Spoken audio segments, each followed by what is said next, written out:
Okay, my name is Vasant Suvarna, and I have joined ICIT for doing my advanced Excel course.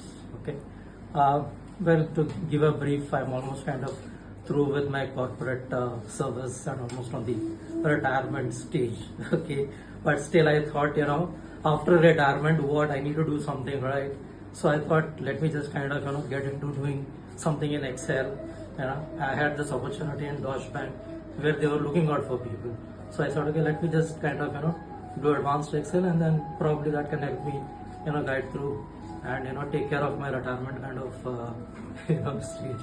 I know you guys are quite young and I'm pretty old, and you may be feeling, what is this guy doing out here?